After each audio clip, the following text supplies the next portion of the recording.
माँ, मुझे भूख लगी है, कुछ खाने को दो ना। ओहो, बस थोड़ी देर रुक जा मेरी बच्ची, एक बार सबको खा लेने दे, फिर देती हूँ तुझे भी। नहीं माँ, दादी तो मंदिर गई है और बाबा भी पता नहीं कब आएंगे। माँ, भूख के मारे पेट में दर्द हो रहा है। अपनी बच्ची रूही की ये बात सुनकर सीमा की आंखों में आंसू आ गए। फिर उसने जल्दी से एक प्लेट में थोड़े से चावल और दाल निकालकर रूही को देते हुए कहा, ठीक है, ऐसा कर, वहां छिपकर जल्दी से खा ले। ले चल बेटा, जल्दी कर, दादी के आने से पहले जल्दी से खा ले, फिर मुझे ये प्लेट धोकर भी रखनी होगी। ठीक है माँ, और चिंता मत करो, ये प्लेट मैं ही धोकर रख दूंगी जल्दी से, दादी को कुछ पता नहीं चलेगा। अब माँ, थोड़ा सा अचार भी दो ना, वो आम का खट्टा वाला। रूही ने ये बात इतनी मासूमियत से कही थी कि सीमा के चेहरे पर मुस्कुराहट आ गई, लेकिन जैसे वो पलटी तो उसके चेहरे की हवाइयां उड़ गई, क्योंकि उसके सामने उसकी सास राजवती खड़ी थी और गुस्से से उसे और रूही को घूर रही थी। माँ जी, आप तो मंदिर गई थी, स्वर्ग नहीं सिधारी थी कि तुम माँ बेटी यहाँ जो मर्जी करने लग जाओ। हाय हाय, कैसी बेशरम औरत है, न पति ने खाया न सास ने, हमारी कोई परवाह नहीं, बस अपना और अपनी बेटी का पेट भरना है। नहीं दादी, माँ तो कुछ नहीं खा रही थी, भूख तो मुझे लगी थी। चुप कर, मैं तुझसे बात नहीं कर रही हूँ, और सबसे पहले तो तू ये थाली नीचे रख नीचे। इतना कहकर राजवती अपनी पोती के हाथों से थाली छीनने के लिए बढ़ी, लेकिन तभी सीमा ने उसे रोकते हुए कहा, माँ जी रुक जाइए, अब खाना निकाल दिया है तो उसे खा लेने दीजिए ना, बच्ची है, भूख सहन नहीं हो रही उससे। क्यों, ऐसे क्या पत्थर तोड़ कर आई है ये, जो जरा देर रुका नहीं जा रहा है इससे? हैं, ये मेरा घर है और यहाँ जो मैं कहूंगी वही होगा, समझी? ये कहते हुए राजवती ने वाकई रूही के हाथ से खाने की थाली ले ली। ये देखकर रूही को बहुत गुस्सा आया और फिर, दादी आप बहुत बुरी हो, सच में। ये कहकर रूही तो रोती हुई वहां से भाग गई, लेकिन फिर राजवती के गुस्से का शिकार बनी सीमा। तो ये सिखाती है तू इसे? पिद्दी सी लड़की मेरे सामने जुबान लड़ा रही है, बताओ, कल को पराए घर जाकर ऐसे ही नाक कटाएगी जैसे तू हमारी कटवा रही है। लेकिन मेरा नाम भी राजवती है, साफ साफ सुन ले, जब तक तेरी ये लड़की मेरे पैर छूकर मुझसे माफी नहीं मांगती, तब तक एक अन्न का दाना न चलाया जाए इसके और तेरे पेट में, समझी? राजवती अपना फरमान सुनाकर चली गई और सीमा वहीं सिर पकड़कर रोने लगी। असल में राजवती को हमेशा से पोता चाहिए था, लेकिन हो गई पोती, और तभी से राजवती सीमा से हमेशा चिढ़ी चिढ़ी रहती थी। दूसरी तरफ सीमा का पति किशोर भी अपनी माँ की ही बोली बोलता था। माँ, खुशखबरी है, तुम फिर से दादी बनने वाली हो, सीमा पेट से है। अरे बेटा, खुशखबरी तो तब होगी जब वो करमजली बेटा जनेगी। सुन बेटा, जरा डॉक्टर से बात करके पता तो लगा कि मुई के पेट में है क्या। मैंने बात की थी माँ, डॉक्टर ने कहा है कि कम से कम 3 महीने बाद ही कुछ पता चल सकेगा। अच्छा, तो फिर क्या ही कर सकते हैं अब, लेकिन कह देती हूँ किशोर, अगर इस बार बेटा ना हुआ ना तो इसे और इसकी लड़की को निकाल कर बाहर करना मेरे घर से, फिर मैं तेरी दूसरी शादी करवाऊंगी। राजवती और किशोर की ये बातें सीमा ने सुन ली थी। वो अपने बच्चे का लिंग परीक्षण नहीं करवाना चाहती थी, लेकिन राजवती के खिलाफ खड़े होने की हिम्मत उसमें नहीं थी। किसी तरह 3 महीने बीत गए और फिर, ज्यादा हीरोइन बनने की जरूरत नहीं है, जल्दी कर, वहाँ डॉक्टर हमारे इंतजार में नहीं बैठा होगा। जी बस आ गई। अब रूही चल बेटा। इसको कहाँ लेकर जा रही है, ये क्या करेगी वहाँ? जी, इसे कल से बहुत खांसी हो रही है तो मैंने सोचा कि। चुप कर, मेरे पास इतने फालतू पैसे नहीं है कि तेरी लड़की के मामूली खांसी जुकाम पर खर्च करता फिरूं। इसे यहीं छोड़ और जल्दी चल मेरे साथ। अच्छा, डॉक्टर को मत दिखाना, बस वो दवाई वाले से दवा दिलवा देना, बहुत परेशान है बच्ची। अब किशोर ले जा इसे, ले जा इसे, इसकी मनहूस शक्ल जितनी ना देखने को मिले उतना ही अच्छा है। अपनी माँ के कहने पर किशोर रूही और सीमा को साथ लेकर डॉक्टर के पास पहुंचा, जिसे घूस देकर वो सीमा के गर्भ का लिंग परीक्षण करवा रहा था। और कुछ देर बाद, क्या दूसरी भी लड़की हो गई? हे भगवान, आखिर ये औरत चाहती क्या है? डॉक्टर, हमें एक और लड़की नहीं चाहिए, आप देख लो अब कैसे क्या करना है और कब करना है। आज तो मुश्किल है क्योंकि बाहर बहुत भीड़ है, आप अगले सोमवार को आ जाओ, सफाई हो जाएगी, बस 5,000 लगेंगे, ठीक है? क्या 5,000? ये कहकर किशोर ने गुस्से से सीमा की तरफ देखा और फिर बिना उसे साथ लिए बाहर चला गया। ये देखकर रूही ने सीमा से कहा, माँ चलो, बाबा बाहर चले गए। नहीं बेटा, अब वो हमें साथ नहीं ले जाना चाहते, और सच कहूँ तो मैं भी उनके साथ नहीं जाना चाहती। तो फिर हम कहाँ जाएंगे माँ? जहाँ हमारी किस्मत ले जाएगी बेटा, लेकिन वो जगह तेरी दादी के घर से बेहतर होगी, ये मैं दावे से कह सकती हूँ। इतना कहकर सीमा ने रूही का हाथ पकड़ा और अस्पताल के दूसरे दरवाजे से बाहर निकल गई। इसके बाद सीमा और रूही कहाँ गई इसकी परवाह ना तो किशोर को थी और ना ही राजवती को। कुछ ही दिनों में राजवती ने किशोर की दूसरी शादी करवा दी और फिर कई सालों के बाद। तो बताइए अम्मा जी क्या परेशानी है? तुम कौन हो? यहाँ तो वो दूसरे डॉक्टर। मैं डॉक्टर जूही हूँ और अब से डॉक्टर विशाल की जगह मैं हूँ यहाँ। आप इत्मीनान रखिए, मैं आपका इलाज बहुत अच्छे से करूंगी। अच्छा, अब बस क्या बताऊं मैं, बुढ़ापा ही दुश्मन बन बैठा है। शरीर चलता नहीं और सांसें साथ छोड़ती नहीं। ऐसे क्यों बोल रही हैं आप? अच्छा मैं आपका चेकअप करती हूँ। वैसे आपके साथ कौन आया है? कोई होगा तो आएगा ना। पति का साथ बहुत पहले छूट गया और फिर इकलौता बेटा भी अपनी बीवी का पल्लू पकड़कर चला गया उसके साथ। और छोड़ गया मुझे बेसहारा।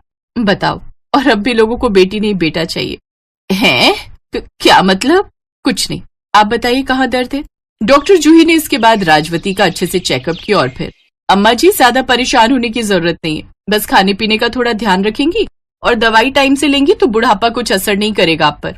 और सुनिए, जब तक आप बिल्कुल ठीक नहीं हो जाती तब तक यहाँ अस्पताल में एक बेड मिल जाएगा आपको। लेकिन बेटा मेरे पास इतने पैसे। पैसों की चिंता मत कीजिए, वो सब मैं देख लूंगी। आप बस जल्दी से अच्छे हो जाइए, ठीक है? आहा, जुग जुग जियो बेटा, भगवान तुम्हारे जैसी औलाद सबको दे। राजवती की बात पर मुस्कुराकर डॉक्टर जूही वहां से आगे बढ़ गई और फिर जैसे ही राजवती पलटी तो इस बार उसके चेहरे का रंग उड़ गया क्योंकि उसके सामने सीमा खड़ी थी। और फिर माँ आप आ गई? वाह, आप टिफिन लाई हैं, बहुत भूख लगी थी मुझे। अब माँ, रूही दीदी का फोन आया था, वो भी यहीं आने वाली है थोड़ी देर में। सीमा का ध्यान जूही की बातों पर था ही नहीं क्योंकि उसकी नजरें तो राजवती पर ही टिकी हुई थी। दूसरी तरफ राजवती में भी आज इतनी हिम्मत नहीं थी कि सीमा को कुछ भी कह सके। उसने डॉक्टर जूही के सिर पर हाथ फेरा और फिर सीमा के सामने हाथ जोड़कर अस्पताल से बाहर आ गई अपनी गलतियों की सजा भुगतने के लिए।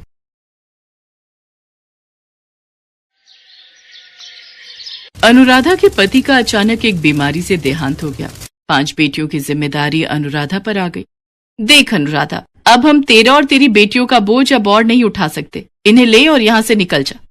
पर भाभी, मैं इन 5 को लेकर कहाँ जाऊंगी? मेरा कोई ठिकाना नहीं। माँ बापू भी गांव में चल बसे। इस घर से मेरी यादें जुड़ी हुई हैं। मैं इस घर में बहू बनकर आई थी। विनोद के जाने के बाद आप इतना क्यों बदल गई? बदलना पड़ा।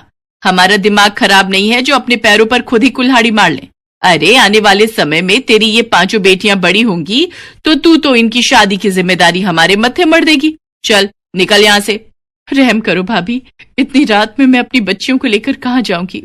ये ऐसे नहीं मानेगी, तू आगे से हट, इसे मैं धक्का देता हूँ। अनुराधा के जेठ जेठानी बड़ी क्रूरता से उसे उसकी बेटियों के साथ सड़क पर धक्का दे देते हैं। अब मैं इतनी रात में इन 5 को लेकर कहाँ जाऊं? मेरी मदद करो प्रभु।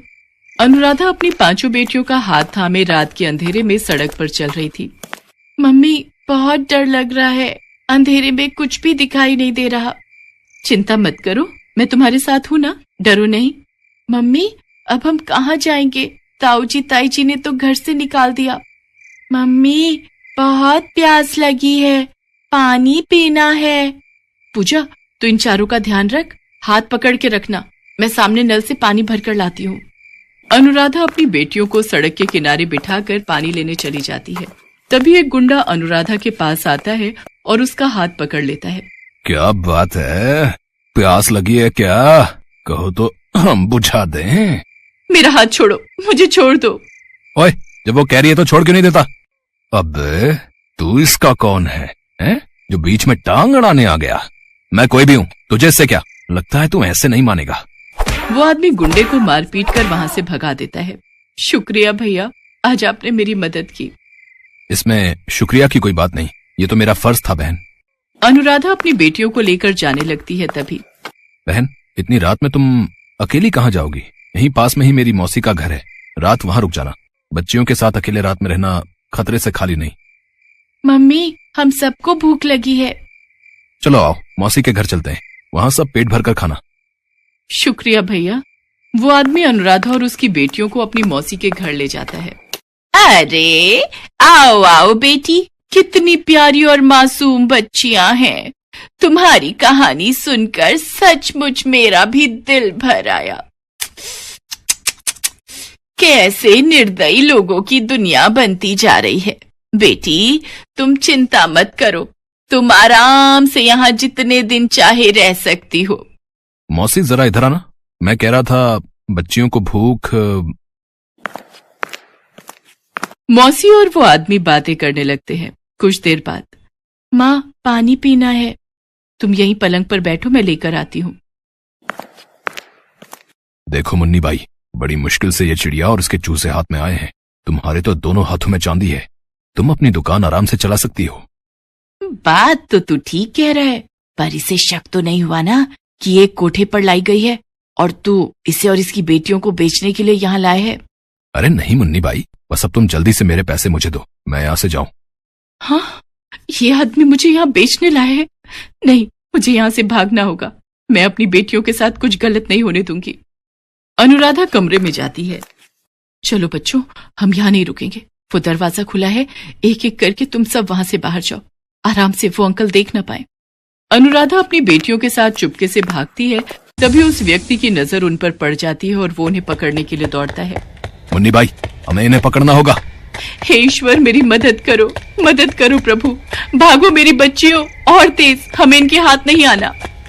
तभी अनुराधा देखती है सामने हनुमान मंदिर है और वहां घंटियों की आवाज आ रही है। चलो बच्चों, जल्दी से हनुमान मंदिर में चलते हैं, वहां हमें कोई कुछ नहीं कहेगा। अब हम लोग इन्हें नहीं पकड़ सकते, ये हनुमान मंदिर में चली गई है। किसी ने हमें वहां देख लिया तो पुजारी और सब लोग हमें पुलिस को पकड़वा देंगे। कैसी किस्मत खराब है, इस सौदा भी हाथ से चला गया है। चलो वापस चलते हैं। हे बजरंगबली, आज आपने मेरी और मेरी बेटियों की जान बचाई, आप धन्य है प्रभु। बजरंग बली तो शरण में आए हर भक्त की मदद करते हैं, यहाँ तुम्हें डरने की कोई जरूरत नहीं है। पर बेटी, तुम इतनी घबराई हुई क्यों हो? अनुराधा पुजारी जी को अपनी सारी दुख भरी कहानी बताती है। बेटी, तुम चाहो तो इसी हनुमान मंदिर में रहकर प्रभु की सेवा करो, यहाँ तुम्हें किसी प्रकार का कोई डर नहीं। पुजारी जी की बात सुनकर अनुराधा को थोड़ी तसल्ली होती है। उस दिन से अनुराधा अपनी 5 बेटियों के साथ हनुमान मंदिर में ही रहने लगी। अनुराधा और उसकी 5 बेटियां हनुमान मंदिर की सेवा करती थी। वहां की साफ सफाई, देखभाल, ये सब अनुराधा ही संभालती थी। एक दिन अनुराधा ने पुजारी जी से कहा, पुजारी जी, मैं सोच रही थी मंदिर के बाहर ही फूल माला और पूजा की सामग्री बेचने का काम करके थोड़े पैसे कमा लूंगी, ताकि अपनी बेटियों को स्कूल में पढ़ा लिखा कर उनकी शादी कर सकूं। ये तो बहुत उत्तम विचार है अनुराधा बेटी, मैं कल ही फूल वाले और पूजा सामग्री वाले की दुकान पर तुम्हें ले चलूंगा। वो तुम्हें उधार पर फूल माला और सामग्री दे देंगे। जो भी कमाई होगी उसमें से तुम उनके पैसे चुकाकर बाकी की कमाई अपने पास रख लेना। ऐसे ही धीरे धीरे तुम्हारा काम शुरू हो जाएगा। पुजारी जी अनुराधा को फूल माला और पूजा की सामग्री दिलवा देते हैं। अनुराधा मंदिर के बाहर ही फूल माला और पूजा की सामग्री बेचने लगी। अनुराधा ने अपनी बेटियों को एक सरकारी स्कूल में डाल दिया। अब उसकी बेटियां पढ़ने जाने लगी थीं। अनुराधा को हनुमान मंदिर में रहते हुए 15 साल बीत गए। अनुराधा की मंदिर के बाहर ही फूल माला और पूजा सामग्री की 2 बड़ी दुकानें थीं। मंदिर के पुजारी जी का निधन हो चुका था। अपने जाने से पहले पुजारी जी मंदिर का सारा कार्यभार अनुराधा को सौंप गए थे। अब मंदिर का सारा कार्यभार अनुराधा ही संभालती थी। अनुराधा की 5 बेटियां बड़ी हो चुकी थीं। अनुराधा को शहर में बहुत से लोग जानते थे और उसके अच्छे व्यवहार से सभी परिचित थे। अनुराधा को अपनी 5 बेटियों की शादी के लिए कोई परेशानी नहीं हुई। हनुमान जी के आशीर्वाद से अनुराधा की 5 बेटियां आज अपने ससुराल में सुखी थीं। कहते हैं ना, जिसका कोई नहीं होता उसकी रक्षा करने वाले स्वयं भगवान होते हैं।